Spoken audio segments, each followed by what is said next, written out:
He's a friend of Groovin Radio. Sydney Mills from Steel Pulse. That's right. That's right. Wow. You know, let me say this, Anthony. Good morning, Sydney, because I don't think Anthony's talking about the Sydney Mills that we know. Anthony, before Sydney even started talking, go back and mention some of the people who this man has worked with. I don't believe this, because this cannot be a Jamaican guy. We're talking about KRS-One, yeah, international hip-hop group. We're talking about Queen Latifah, one of the top hip-hop rappers, top actress in the game right now, yeah. Wycliffe Jean, Junior Reid, Ziggy Marley, Shinehead, was watching something. Gwen Guthrie? Great artist.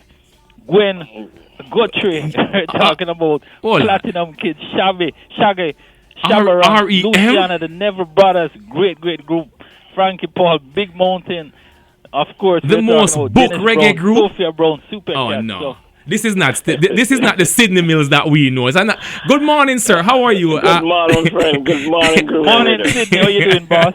I'm giving thanks, man. Well, you know, Sydney, welcome to Mic Check. Ladies and gentlemen, the slogan is get to know the person, and you're certainly going to know a lot about Sydney Mills this morning. But Anthony, also, every time you see me, them show off for me and tell me, say, boy, them are the first reggae band to play at the White House. It's what kind of argument this, Anthony? What kind of conversation is this? Well, man, Sydney, you know, it's just like when you get in the business, you were listening at the right time. We just got in at the right time. Wow. It was a blessing. You know, your resume reads well, and I'm certainly, Anthony, I'm not going to tell you that I knew that Sydney worked with all these people, and I'm not going to tell you that I know that Sydney, is the person that he is. All I know, he is a great individual, he's a great producer, he's one of the greatest keyboardists, and he plays with one of the best reggae band ever. And even though this reggae band is not out of Jamaica, it's a British born reggae band, Anthony. Steel Pulse. How do you get more Jamaican than Steel Pulse? Right. We have to give thanks, because even on this last tour we've been announcing that the band's been around for 40 years. Yes. I haven't been in the band for 40 years, but the band has been around for 40 years. You know, and we at Groovin are very blessed, and I will never ever forget the day. And even though it was a sad moment for us at Groovin when we got the news that Toots and the Metals, Toots was hit with a bottle in his head, and we were saying, boy, who do we replace Toots with? Steel Pulse was on tour. And you know, Andrea have this relationship with Sydney and the team and everything. And we say, boy, is it a Third World or Steel Pulse? Or we say, who's available? And we say, boom, Steel Pulse. The call went out to Steel Pulse. And I'm telling you, man, the guys were just so gracious, Anthony, with open arms. We always happy to play New York, you know what I mean? Yes. And we haven't played Queens for a while. And the last time we played in Brooklyn, at the Prospect Park, that was historic also. You know, at that point they said we had the biggest crowd in the park. Wow! But Shaka can't come back early, so it's all good. As a matter of fact, I'm going to see. We're going to be with Shaka tonight at the Garden. But you know, Sydney, the journey of a Sydney Mills, a producer. I mean, how do you do it, Sydney? Because if you take us back to your earlier days, what was it like for a young Sydney Mills coming into this business? Well, I was just fortunate to associate myself with music from a very early age. Once I left KC, I come from St. Thomas. I just decided I want to do something. I have to come to town, come do something. And trial and error, you work a little place here, work a little place there, but music was my calling. So I would always stay by Halfway Tree and by the studio out there and just watch musicians and see how people get in the business, try to work my way in. I'm talking about from being gate man to go buy food at shop to barber and anything, you know? Wow. And many nights, you have to go up on Eastern Star, go St. Thomas, and once that bus leaves 3:30, there's no bus, so you end up being asleep under the clock. Wow. Eastern Star. But all I started when Robbie Shakespeare saw me and asked me, where I'm come from, so I come from country, I'm a short pants and thing. And then he took me to a place called RST Bakery on Spanish Town Road, Father Gooden. And from that, I just start making association with music people in Kingston. People like Robbie Lynn was very instrumental helping me, Bubble Wall. And, you know, it just went from there. Now, Sydney, how would you say the music has been to you, Sydney Mills, the individual? I'm very blessed, man. You know, I've been in the background. A lot of people, you know, I hear a lot of big tunes on the radio, and I've been in the background, a lot of songs. But you know, it's just at this time in my life, well, that my purpose there. This is to be a supporting role. You know what I mean? Because everybody can't be the star. You know, the role you play is so important. I just want to fast forward, Breadman, to when Steel Pulse was booked for Groovin in the Park. We had just come out of a tragedy, and the tragedy was the Trayvon Martin situation, and Trayvon was killed. And you know, it's funny, Sydney, because you have worked, as you said, behind the scenes on some good songs. I mean, you said, you know, oftentimes you hear these big tunes on the radio, but you sent us a song then, and it was the first time that song was played on Radio, Breadman, and I'm searching for the song right now as we go through this morning, but I am going to play a song, and here it is. Ladies and gentlemen, this song was performed in the park for the first time at an outdoor concert, and take a listen to it. Stand up for your riots, such as that so divine when hungry get a birthday. Put your hoodies on. This one's for Trayvon. I know every time I play this song, Sydney, I said to myself that when you look at a group like Steel Pulse, Anthony, and you see the message that Steel Pulse has put forth through their music, and Steel Pulse played at the White House, at the White House.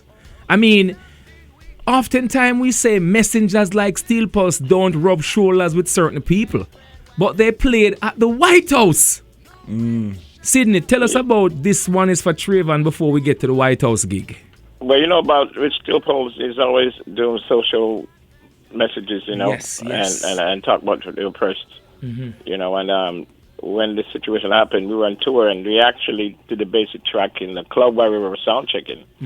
And David, you know, he's always on top of those social issues. You know, if you go to his site, he's always talking about, you know, the atrocities that young black men go through across the world, not just in America. You know, and that song came about, and while on tour, we were in the bus, and we just put the beat together and just try to mix it with headphones while sitting on planes, and we put it out, not as a profit-making adventure, but just to educate the people and just to, you know, give a word of encouragement to the young black youth of America and the world, actually. Yes. When Steel Pulse got the call to play at the White House, and I mean, this is big, you know, Anthony. This is big because, I mean, for the first reggae band, Steel Pulse, to be in the White House, when you all got the call, Sydney, what was it like, and what was the gig at the White House like? We never really so hype up about it. We just look at it as another gig because we didn't think we were going to be anywhere near the president, or we thought we were just doing a gig on the outer part. You know what I mean? And when we got there, and when we realized the amount of security checks we have to have, you know, they call you weeks ahead. You got it. You ever been to prison? You ever been in trouble? And they check all that stuff, and they check everybody through. And everybody was quite accommodating, you know. And you see all these people in political positions, and when you sit on a table and talk to them on a one-to-one level, they are some of the same issues that we look at. They feel, you know, they feel personal about it. So even though you might see them in a certain position and they speak a certain way publicly, but when you talk to them one way, you know, they're on our side a lot of times, you know. And then it you know, the big challenge for us is like, what tunes are we going to play? Because love for the tune we talk about, that chant on Babylon. So, you know, so we say, you know, we're not going to soften up, you know. And we just going to do what we normally play. And, you know, people were just, they got it after a while. You know, the most poignant song for me was Who Shall Save the Human Race? How was that received? that was it. When we finished playing that, they came to us and said, "Can you play at the dinner for us tonight?" Wow. So we had to play two times when we were supposed to go play for the day. Wow, that is just fantastic. Now, when you look at the list of people you have worked with, Sydney, and a very impressive list, just put us in that frame of mind. Some of these folks that you work with, you talk about, when you look at the list, let's go to Gwen Guthrie, because a lot of people don't even know who Gwen Guthrie is. Well, that was all attributed to Sly and Robbie again. Yes. Because at that time, at HNS Studios, Sly and Robbie used to come and do a lot of work in New York. The music business was very influential. And another time, we need to have a conversation for people to really understand in the 80s, late 70s and 80s, how important the music scene in New York was. A lot of times you hear a lot of big tunes from Jamaica. New York, we did them. Barrington Levy with Your Life. All them hit tunes from Barrington Levy, we did them at Philip Small Studio. Right. You know? The music at that time was just growing. You had people like Karen Mason. You had Supercat with a major label. And the fact that I was with Boogie Down Production, people were always get in touch with me for get in touch with things with Jamaica. Sadly enough, at that point in the dancehall scene and like hardcore music, a lot of people were reaching out to the music in Jamaica, but somewhere along the line, the communication line was always cut when it comes to money part. And, you know, I sat in many conferences with record labels, and they say, well, we can't trust them. We go to money from Jamaica, go do something, or no, come back with the right thing, or no, come sell with two tune that sell to somebody else. I had to take a long conversation with record company executive and say, yo, we can't be trusted. You can't sell a product to us in Jamaica. We can't produce something and send it back. You know, so I had quite a few fights with people, and I was not blacklisted, but they were like, you know, he's too upfront, you know, and him fierce and this and that. But I was standing up for my people and my musicians to know that not everybody is a culprit like they put into everybody to be the same picture. So after fighting through that and going through meetings, and I was able to be in a position working with KRS-One, we were actually allowed to do remixes. Right. You know, so when for Sly and Robbie, we did a album with Sly and Robbie called Rhythm Barriers. And after that was finished with Jive Records, they were so happy with the product, they asked us to come aboard and work with something Gwen Guthrie at Apollo Studios, at Apollo Theater. I didn't know they had a studio there. Right.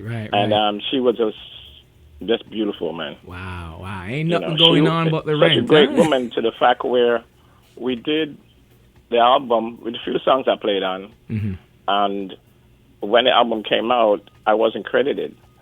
And she actually sent back the records and said, listen, put this man's name on the record. Wow. Great I was move. really impressed with that. Great move. What was Bobby Womack like, working with Bobby Womack? Bobby was interesting. He loved Jamaican music, loved the food, but looking at him, you would never tell. And he was telling me about Breadfruit Festival of Jamaica. You know, because he used to go down a lot of times.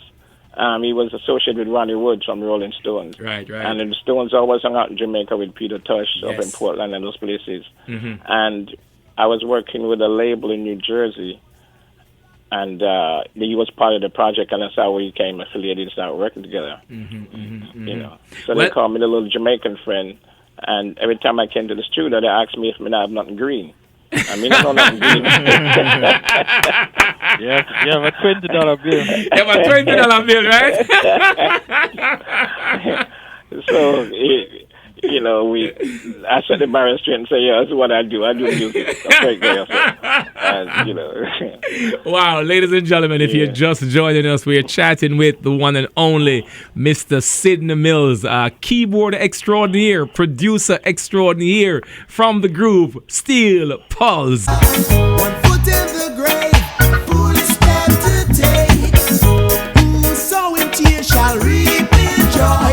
Wise man doctrines, assure you safe there. No more stumbling blocks. That's right. A very, very special group, man. You know, the first time I had a chance to work with Steel Pulse, Sydney, I remember sitting in the rehearsal studios with David Hines, and he was telling me a story about when he first went on the road and he played at a gig with Willie Nelson, and seeing 80,000 people in one venue. he said when they called Steel Pulse name, it was like, I know we are going to play. Yeah, that was Farmhead, actually. Farmhead. He was talking about Farmhead. And, you know, Steel Pulse has come a far way. And I'm very proud of the team. Anthony, when you look at what Steel Pulse has contributed to Jamaica reggae music, for them to be an English-based band, and you listen to the kind of music that they're put out there, things that really connect with our social well-being. Speak on it a bit, Sidney Mills. The issue of the band with David and Selwyn, with the philosophy that they came with, is really from where they grew up in Birmingham. And being in Birmingham, and Birmingham is a special place. The closest thing in America, I say, would be Brooklyn. Like, there's people who came from the West Indies, came to Birmingham, and they had to live in an industrial environment because a lot of them can work in factories. So they came there and they had to work with the Indians and people from the Eastern Bloc.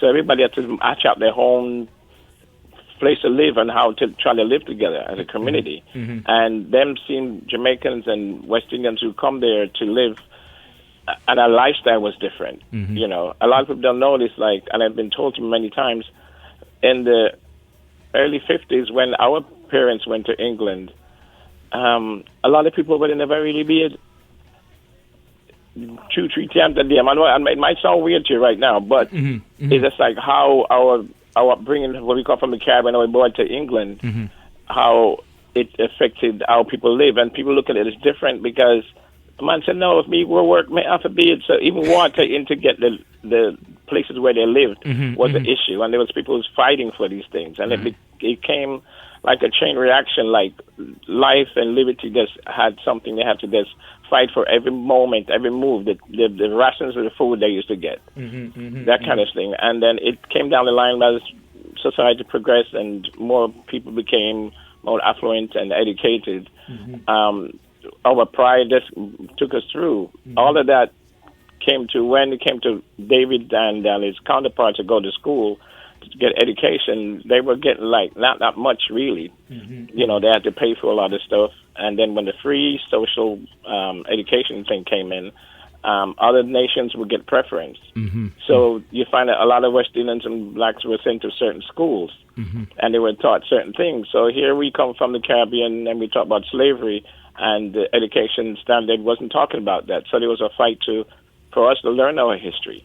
So all of that, David, you know, they turned to Rasta because that's the only thing that they could relate to, and that they saw there was some kind of equality for human being itself. So a lot of the kids didn't want to be part of the working class. And after a while, when they got into music, you know, they started to talk about the political issues and the social issues that their parents went through. You know, and then came the riots, you know, in Birmingham. And that's how, you know, Ku Klux Klan and they started to look outside of England and what were the political climate for black people. And they would listen to people like Marvin Gaye, Stevie Wonder, because back in those times, all the songs were politically based, or political issues. So they put the reggae, took the political issues, and that's how the band came about and started, you know, putting themselves forward. And Chris Blackwell saw that, you know, Bob Marley saw that we're talking about, it's like, yo, that group, they're kind of different. You know, and Marley took them under his wing and he took them on tour. I wasn't around then, but he took them on tour for the first time, and Chris Blackwell signed them through records with them and brought them over here.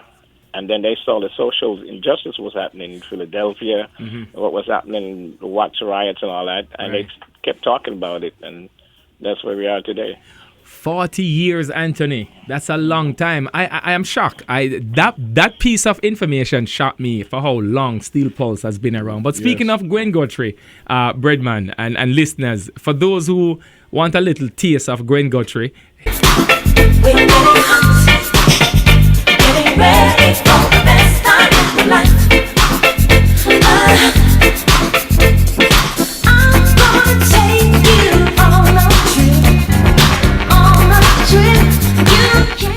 And you know, Anthony, this is the reverse of what happened on the music mix this morning. This morning, I decided to play songs that are done, big songs that are redone by Jamaicans. Yeah, I heard it. You heard that, right? And now here it is. You have a Gwen Guthrie from this side pulling in our reggae acts to do big songs here in the U.S. And you'll be surprised.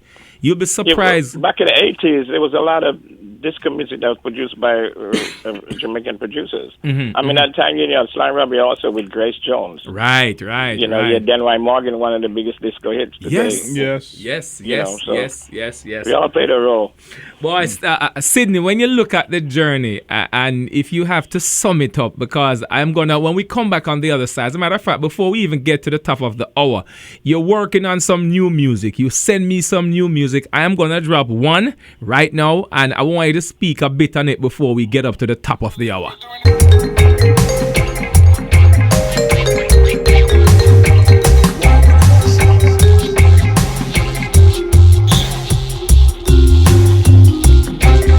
You think it's every day Sydney Mills play the same 45? Anthony, you think every day Sydney play the same rhythm? Sydney, you're working on some new stuff. Boy, you're talented, brethren. Tell us about this one. Well, I've been fortunate to work with so many people, and as in many different genres of work, we all support other people and do things. And you look around, you know, do not for yourself. You know, so I said to myself, I can't really leave this hurt and I'll do something what my heart is about. Right. And I'm so involved with all different kind of type of music, and my heart is really with dub music. You know, and if you go to Europe nowadays and see how people are really going through with dub music, and you hear these sounds, you're like, but I'm not something know it. Right. You know what I mean? So I just want to give my little piece in this and put something in there. A lot of musicians have albums out there, dub albums, but you don't get to hear them this side of the pond. You know, but yeah, go ahead, Sydney. It's interesting to see how the hardcore reggae and the dub stuff is so pronounced in France, in Germany, and over here you go to a show, and if you play a real roots reggae, it's only a certain crowd really going to come see it. You know, Sydney, it's funny you brought that up. Because when Steel Pulse played at Groovin, a young lady said she come all the way from Argentina to see Steel Pulse. And I'm saying, why would you travel so far? But now you understand, when you know, there's a difference between live music and these computerized music. Yes. And when you look at a Steel Pulse and you listen to a Steel Pulse on stage, it moves you. The music tears right through you. Actually, the energy that was coming from that stage on Groovin in the Park. I remember when I came in. I came into the park. I came in with my daughter, and my daughter is not familiar with Steel Pulse, but she was bopping to the music. It's like the music was just so infectious. Yeah. If you look through the park, I know you weren't saying, but if you look through the park was kind of scanty before you guys started playing, and as you started playing, the crowd just gravitated towards the stage, and within the first 10 minutes it was an immense crowd in front of you. Yes. Well, the heartbeat, you know. Yeah, certainly. You know, I was asked by a German company to develop some software for synthesizers, and they sent me all these sounds and want me to implement it in this reggae file. But when I listen to the music, the sounds that they're using, and it's starting down south, but now it's coming to roots music. Yeah. Where that sound is not, it don't feel right with your system. Not at all. Sydney, all your thoughts. The computers are going to take over. We're going to come back after the 11 o'clock hour. Take over. So I talk about. Pay your bills. Yes, sir. We're going to pay some bills. We'll be right forward. Sydney Mills of Steel Pulse. Producer. Keyboardist. Man, make myself your life is not a dead man.